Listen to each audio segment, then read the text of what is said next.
Good morning. Today we're in Revelation chapter 2, verse 1. Before we get started, I want to I made some notes on chapter 1. Just to keep them handy as I go through this. I'll make some notes as we go. But I want to just recap real quick. Jesus, asking John to write these things down, was holding 7 stars in his right hand. Each of the 7 stars represented the 7 angels that were assigned to these 7 churches. The 7 lampstands actually were representation of the churches themselves. What an interesting analogy, right? If you're to be the light of the world, then you need a lampstand. I thought that was good. I don't know. I'm sure that's hit me before, but it hit me again, and I just thought of, the support that we get as Christians, or that we expect to get as Christians from our church. So anyway, let's get started.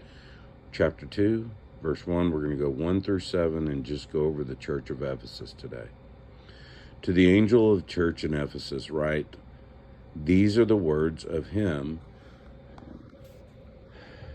who holds the 7 stars in his right hand and walks among the 7 golden lampstands. I know your deeds, your hard work, and your perseverance. I know you cannot tolerate wicked men, that you have tested those who claim to be apostles but are not, and have found them false. You have persevered and endured hardships for my name, and have not grown weary. Yet I hold this against you. You have forsaken your first love. Remember the height from which you have fallen. Repent and do the things you did at first. If you do not repent, I will come to you and remove your lampstand from its place. But you have this in your favor. You hate the practices of Nicolaitans, which I also hate. He who has ear, let him hear what the Spirit says to the churches. To him who overcome, I will give the right to eat from the tree of life, which is in the paradise of God. Okay. So, they're doing good. The church is, for the most part, holding on to the rigors of the not to do's, right? I get so caught up in don't do this, don't do that, don't do this. But what I like to study is the what to do's. And I think the what to do's, love your neighbor, be available for those around you that are hurting, right?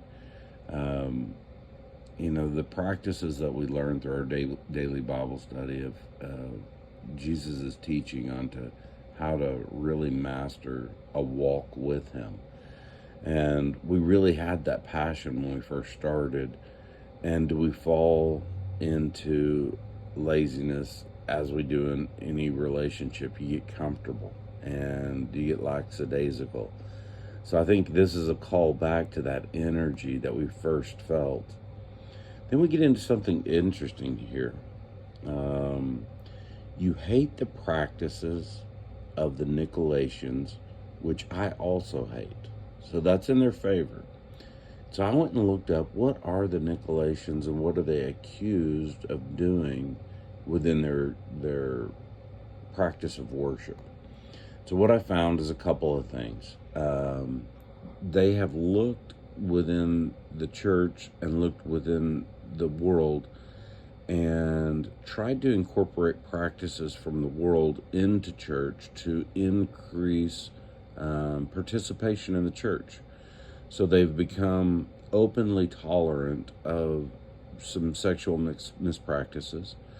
They have gotten into the trap of keeping up with the Joneses, the wearing of gold and silver and dressing up me. And me is super important alongside of what is called the worship of Christ. And Jesus is obviously saying here that you abhor the practices of the Nicolaitans. So, we can see it in our own world, the mega churches that say everybody's welcome and all your practices can come here and we'll worship God together. And I think we have to be careful. Love the sinner, hate the sin.